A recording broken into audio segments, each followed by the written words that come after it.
Right, okay, we're doing this. We're trying again. This is the second attempt. Hello everyone, so my name's Sam.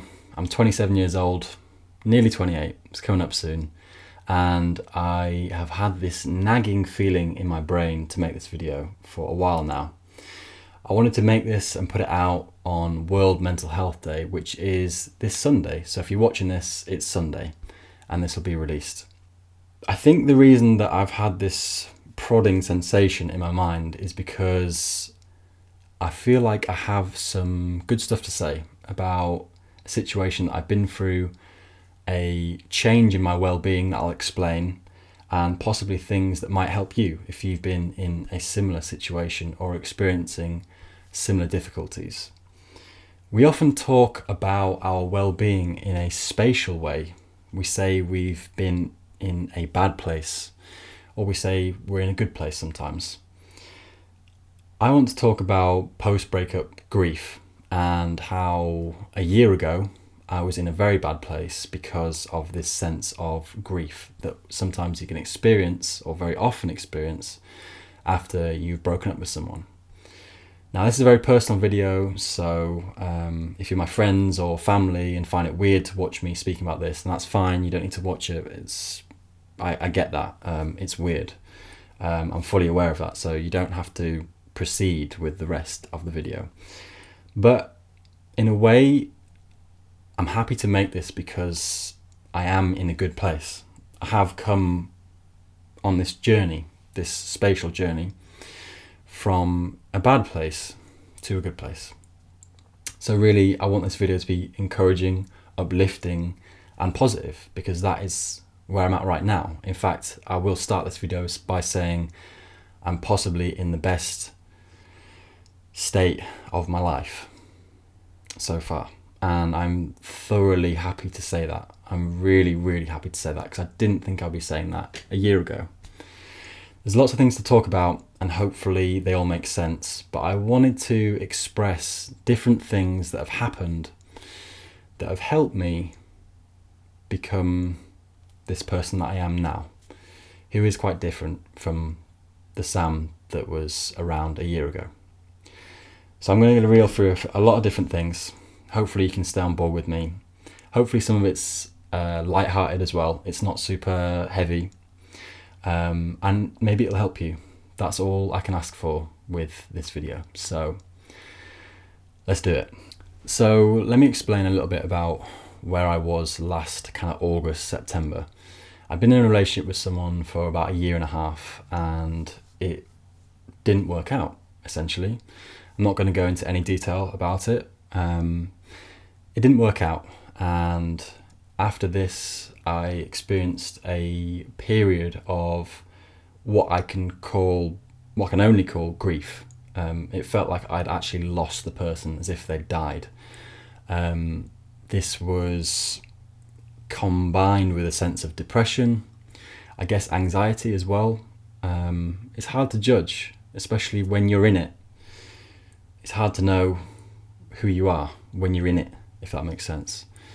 But I will say that during kind of August, September, October, I don't actually remember much of what happened, because I was in such a low point. I was at such a low point.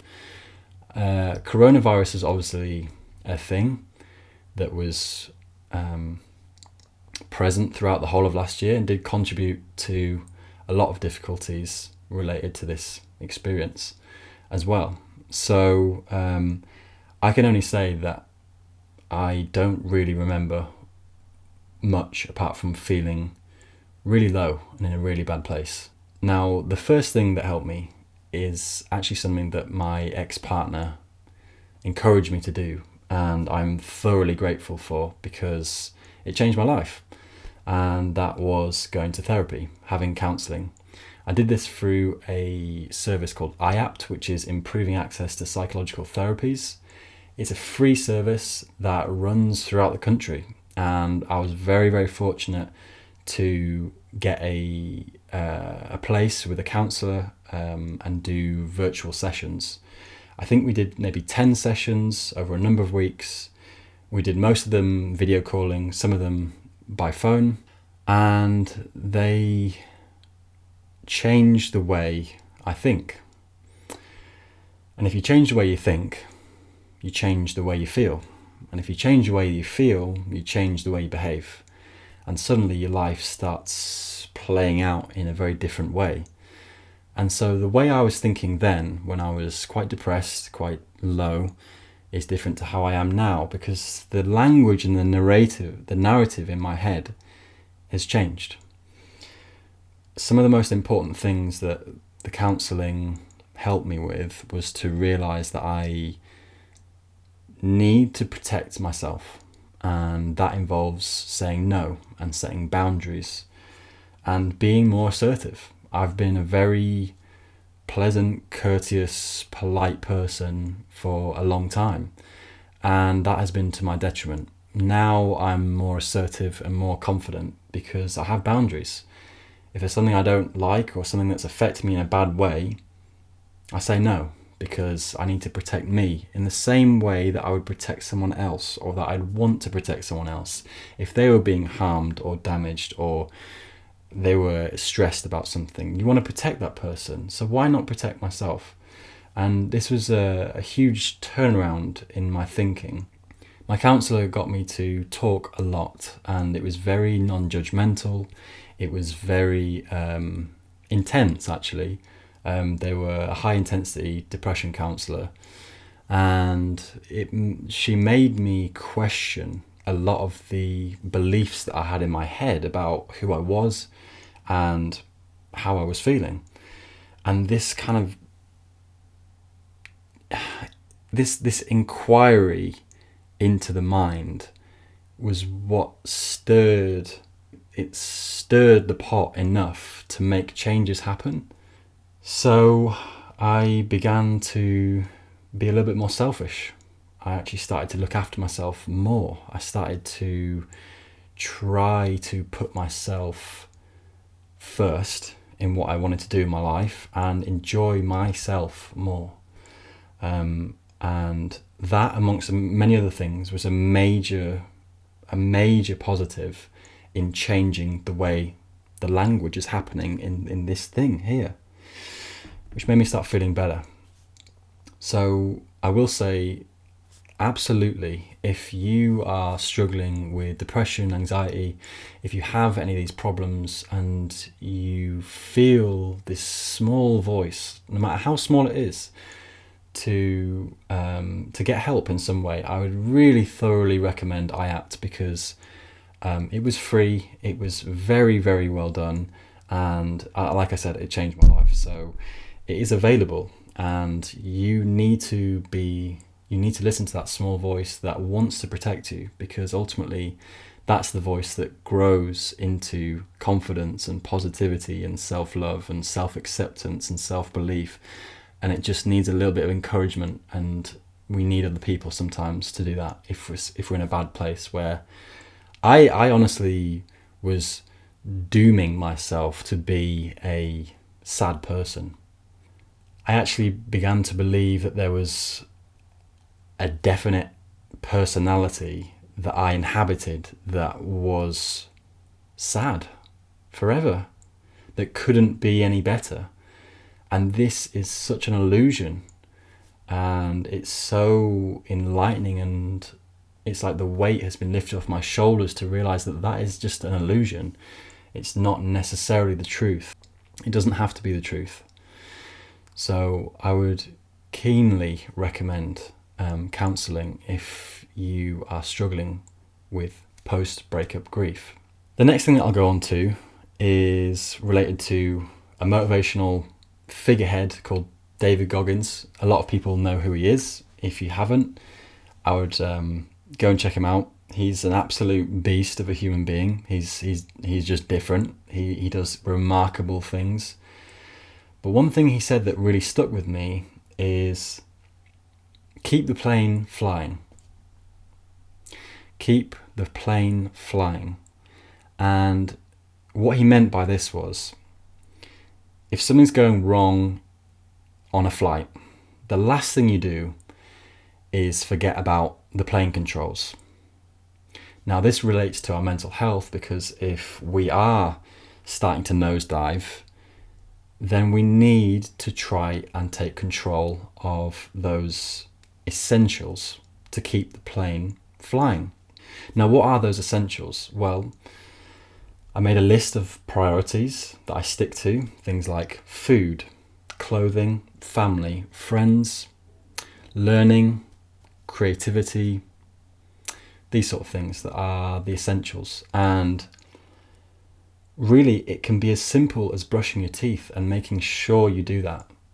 Because these small things, these small ways of helping ourselves, of keeping things ticking over, of keeping ourselves clean and comfortable, are the ways that we stay afloat. So I realised how important this was, and that's something that stuck with me significantly. Because when you're depressed, suddenly your bedroom starts to get messy.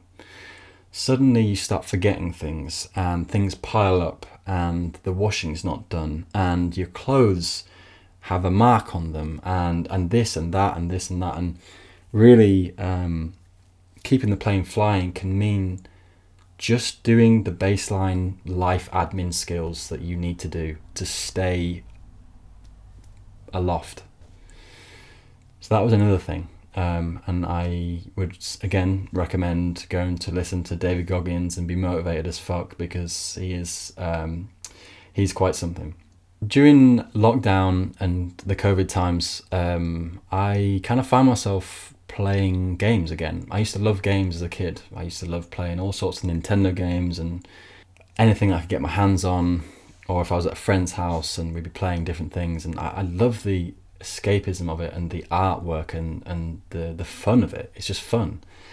I played a game called Celeste, and this game really surprisingly helped my mental health, because it's about a climber who's trying to climb this big mountain, and the game is like rock hard as well.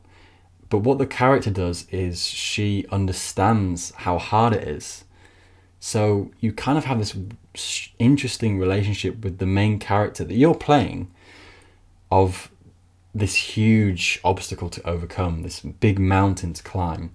And the way that it's written, the way that it's expressed is so well done, and it really boosted me and made me think about being determined at a difficult task, a mountain to overcome. And for me, this was the sense of grief that I was feeling. I love this game. It's absolutely brilliant, and I really wouldn't downplay the benefits of gaming. I think that it's easy and to an extent very justifiable to tread on games, to not see their usage, to see them as something negative. But if you understand the work and the effort and the art and the thought that goes into some of these things, you'd be very, very surprised. So I would highly recommend Celeste. It's a brilliant tool and investigation in self-belief and anxiety and overcoming challenges. So I'd thoroughly recommend that. The next thing, which sounds just stupid, but is very true, is pizza.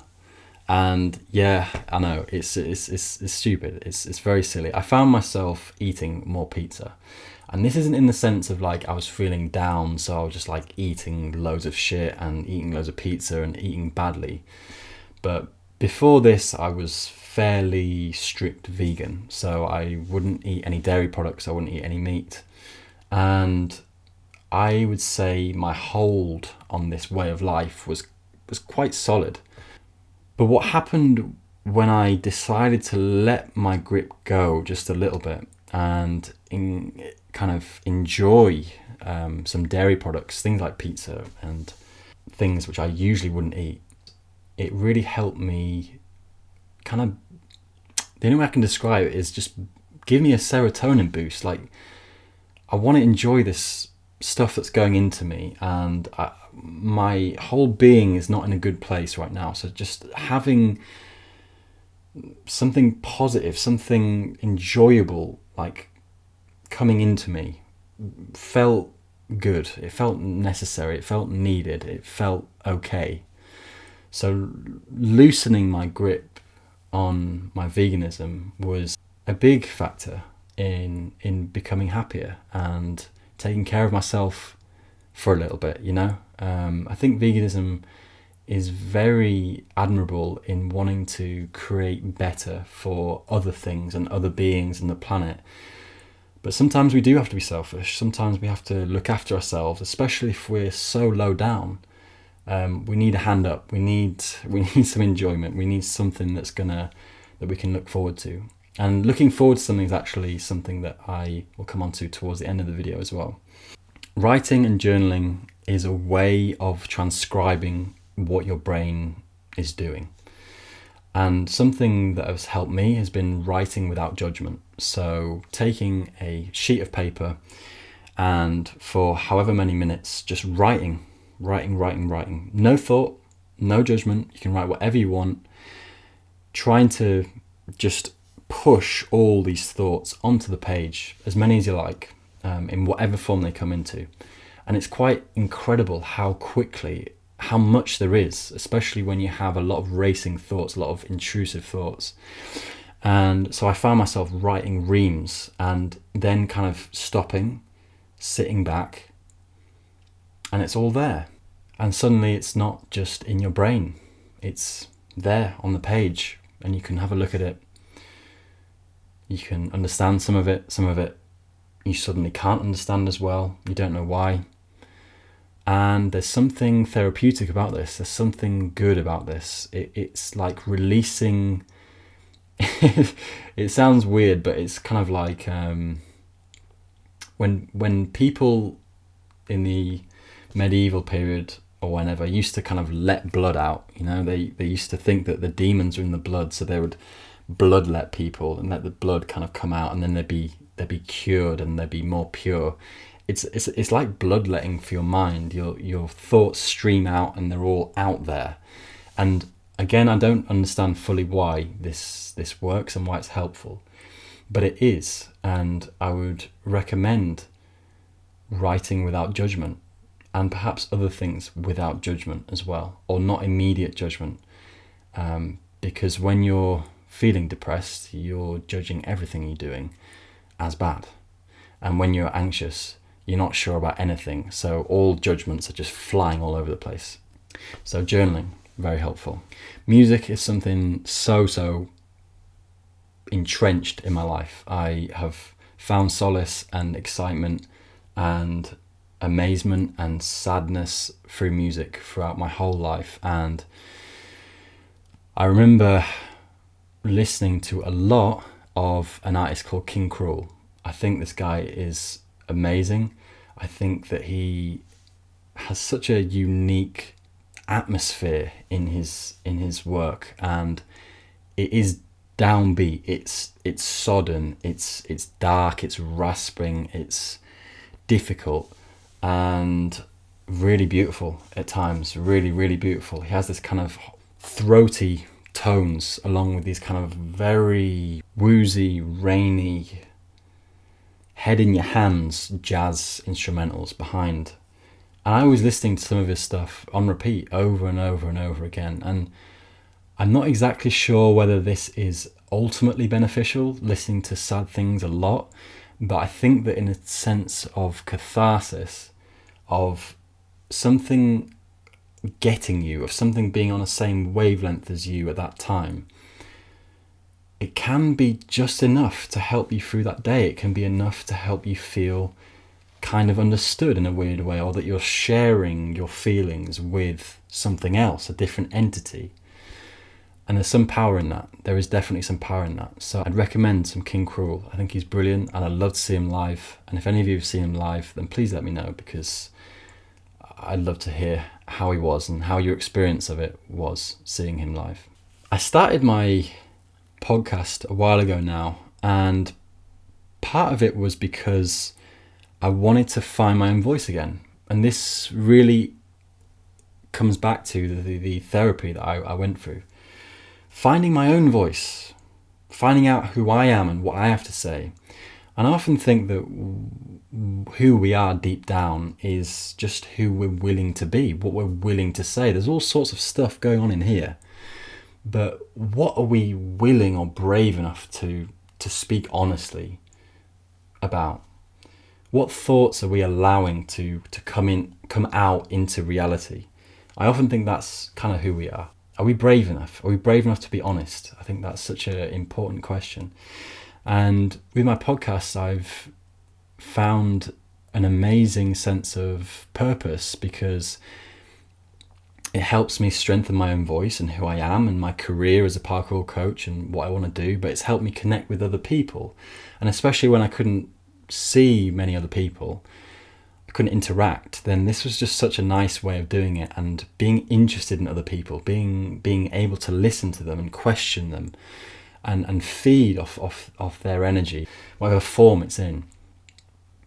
But also, I am a sucker for rumination. Like, I will dwell and sulk and think obsessively about things for too long, in a very irrational way, in a very pessimistic way, in a very unrealistic way, actually, because often the things that I was thinking in my brain are not even close to reality. So having a passion project, having a podcast especially, gave me something to do. I was on furlough. I didn't have my job to kind of see me through the days. I had to find and make my own work. I had to do it.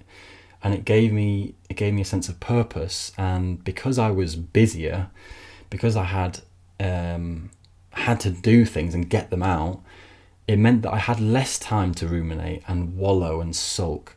So for me, having a passion project is a major benefit and a major counterance to rumination and depression. The next one, social interaction. I've always thought that I've been an introvert, and I do feel that very often, that I want to be in my own space and be in solitude and enjoy the solitude and enjoy being just alone. But recently, especially after lockdown has eased and I've been able to see more people, I've realised just maybe that's not true. Maybe I'm more of an extrovert. Maybe I do actually get energy from other people. I've been to some big events recently with, in terms of music, in terms of parkour, and I felt so uplifted and so energized and so just like my heart is just filling up with all these different people around me who I'm interacting with and asking about and moving with and dancing with. And it's like, I just don't, there's something not quite right about the word introvert, because we all use social media. We all want to interact with each other. We need it. We need to interact with other people. And for me, it's just fascinating to see that because of my enhanced self-belief and my enhanced self-love, I find it easier to talk to people. I find it easier to be confident with other people, and then that gels with other people, and they like that, and they get something from that, and we both get something from that. And it's just this rising level of kind of love and understanding that I just think is so vital now. And now I'm seeking it. I want to meet new people. I want to be in big groups and try and fend off irrational self-doubts about how I'm projecting myself. I want to be brave and express myself honestly. So social interaction and being willing to go out and to meet people and to enjoy time with people has helped hugely, especially this year, as we've been able to, as this pandemic starts to shift behind us. And I mentioned it before, but again, something that's helped more this year and more recently has been booking things, having something to look forward to. Because when you are in a hole, you don't see anything to look forward to. That's part of the problem. Each day could be the same and you wouldn't care, because why would you care? You're feeling dark and miserable, and there's nothing that you want to do or excited about. Maybe you don't feel you deserve to feel excited about something. So what I've been doing recently is booking trips, booking little events, films, music events, meet up with friends, doing this, having a Zoom call, doing that, going to a thing after work, but just basically booking in things to have in my calendar that I can look forward to, because looking forward to something gives you a sense of excitement that actually contributes to how you feel in the moment. So sometimes when I'm at work and maybe a session isn't going so well, I remember that I've got something else later on in the evening to look forward to.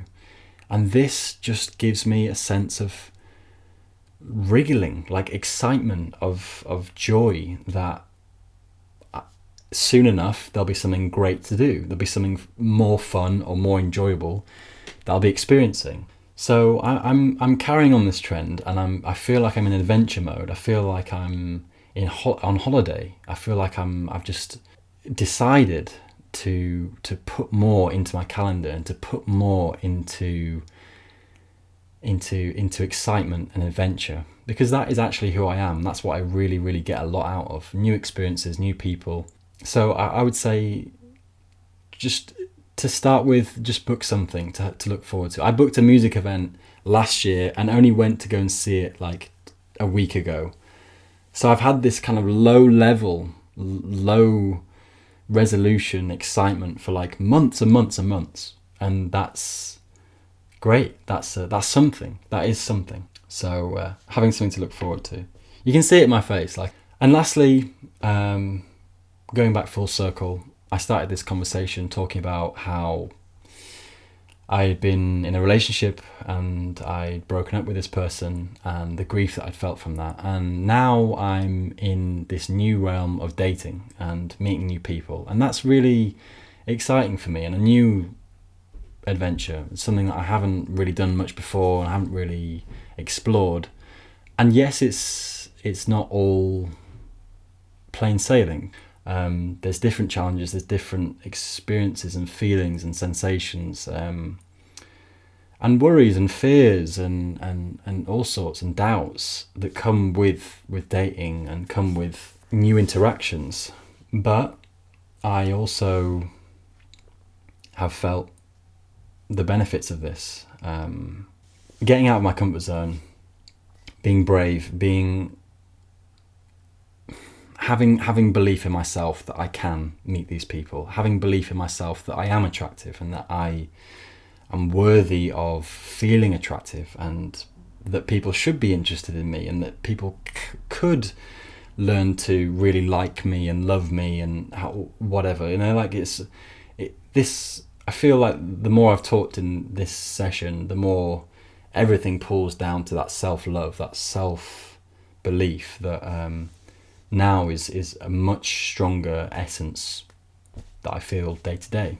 So I think I'm done. I hope you enjoyed this. There's a lot to say there, and that was definitely broken in many parts, not perfect in any way. If you want to talk to me about this more, then please comment or reach out to me on Instagram or YouTube or wherever. I would love to further this conversation if you feel it's affected you in any way, or if you need guidance, or if you want to just talk about something related to this, then just reach out, man. I'm already feeling this sense of relief and excitement that I've spoken about all of this, and hopefully it's helped you in some way. And this is all personal. This is just some things that have helped me. I've put this out in the hope that one of these things will help you. So if that's the case, then I'm happy. Job done. So I hope you enjoy the rest of your day. I don't know what the future is for this channel. No, I do know. I do know a few things.